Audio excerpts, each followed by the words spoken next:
குஜராத்திலே அவிஷ்கர் apartment என்ற ஒரு பகுதி இருக்கிறது.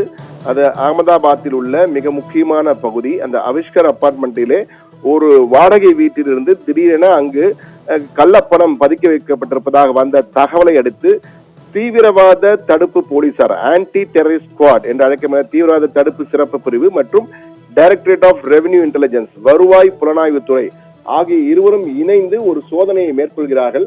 அந்த சோதனையை மேற்கொள்ள உள்ளே அதிகாரிகள் சென்றபோது அவர்கள் பார்த்த காட்சி அவர்களை மிரள வைத்தது. அதிர்ச்சி மேல் அதிர்ச்சி என்பார்களே, அப்படித்தான். தங்க கட்டிகள், ஒரு பக்கம் தங்க கட்டிகள், மறுபக்கத்திலே ஆபரண தங்க நகைகள் குவிந்திருக்கின்றன.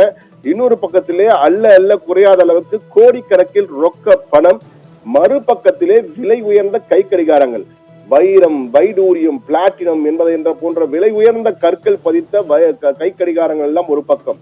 அதை பார்த்த அதிகாரிகள் அதிர்ச்சி அடைந்து ஆச்சரியத்தில் கண்கள் விரிய அதை எண்ணிக்கொண்டே இருந்தார்கள். தொட்டு தொட்டு பார்த்து கொண்டிருந்தார் என்று கூட சொல்லலாம். அந்த அளவுக்கு நீங்கள் பார்க்கலாம். தற்போது நாம் காட்சிகளை பார்க்கின்ற தங்க கட்டுகள் ஏதோ சாக்லேட் பிஸ்கெட் சாப்பிடுவது போல இருக்கிறது. அடுக்கி வைத்தது. இது ஒரு வீட்டிலே, குடியிருப்பில் யாரும் தங்காத வீட்டிலே இது வைக்கப்பட்டிருக்கிறது. இது எங்கிருந்து வந்தது, எப்படி வந்தது என்பது குறித்து ஏதோ தீவிரவாத குழுவினர் இருக்காளோ என்ற வகையிலே ஒரு நடவடிக்கை எடுக்கிறார்கள்.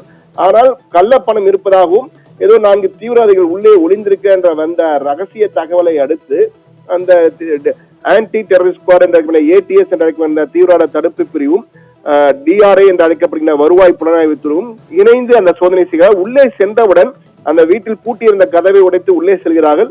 உள்ளே பார்த்தவுடன் அவர்களுக்கு அதிசயம். அது மட்டுமல்ல, அந்த முத்திரைகளை பார்க்கும்போது மேலும் ஒரு அதிர்ச்சி என்னவென்றால், இவை அனைத்தும், இந்த தங்க கட்டுகள் அனைத்துமே வெளிநாட்டிலிருந்து வந்த தங்க கட்டுகள். இந்த முத்திரை அனைத்துமே இந்தியாவில் பதிக்கப்படுகின்ற ஹால்மார்க் முத்திரைகள் அல்ல. அது வெளிநாட்டிலிருந்து வந்த தங்க கட்டிகள், தங்க கோல்டு பிஸ்கெட்ஸ் என்பார்களே, அந்த தங்க பிஸ்கெட்டுகள் தான் வெளிநாட்டிலிருந்து வந்திருக்கின்றன என்பதை சுட்டிக்காட்டும் வகையில் அந்த தங்க முத்திரைகள் இருக்கின்றன. எனவே இதில் மிகப்பெரிய அளவுக்கு சட்டவிரோத பண பரிமாற்றம், அவாலா பணம் போன்றவை எல்லாம் நடந்திருக்கிறது என்பதை தற்போது கண்டுபிடித்திருக்கிறார்கள்.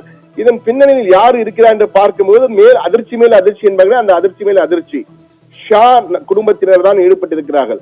அதாவது மேக் ஷா என்பவரும் அவருடைய தந்தையாக இருக்கக்கூடிய மகேந்திர ஷா ஆகிய இருவரும் பேரில் தான் இந்த வீடு வாடகைக்கு எடுக்கப்பட்டிருக்கிறது. அவர்கள் இருவர் தான் இந்த வீட்டில் இருந்திருக்கிறார், மேக் ஷா, மகேந்திர ஷா. இந்த மேக் ஷா என்பவர் மும்பை வாசி. இவர் மும்பையை சேர்ந்தவர். அகமதாபாத்திலே அவ்வப்போது வந்து இந்த வீட்டில் வந்து தங்கிவிட்டு சென்றிருக்கிறார்.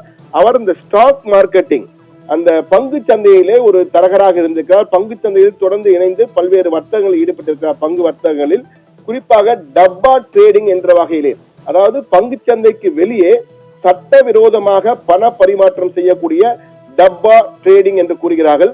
அந்த சட்டவிரோத சட்டவிரோத பண பரிமாற்றம் பங்கு சந்தையில் நடைபெறுவதற்கு காரணமாக இந்த டப்பா ட்ரேடிங்கில் அதிக அளவு இவர் ஈடுபட்டிருக்க என்ற தகவலும் தற்போது கிடைத்திருக்கிறது.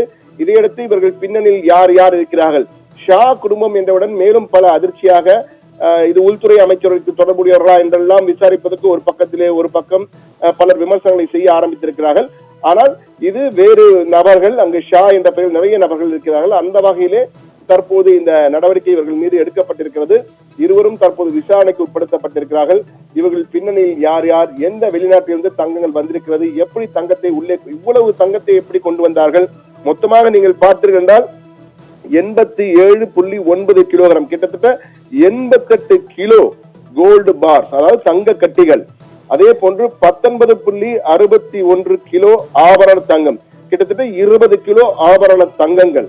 அதே போன்று 1,37,00,000 ரூபாய் ரொக்க பணம், கட்டுக்கட்டுக அல்ல குறையாத பணம் என்பார்களே, அந்த 500 ரூபாய் நோட்டுகளாக குவிந்திருக்கிறது. அது மட்டுமில்லாமல் 11 விலை உயர்ந்த வைடூரியங்கள் பதிக்கப்பட்ட, பிளாட்டின கற்கள் பதிக்கப்பட்ட கை கடிகாரங்கள் என இத்தனை பொருட்களை அங்கே பறிமுதல் செய்திருக்கிறார்கள்.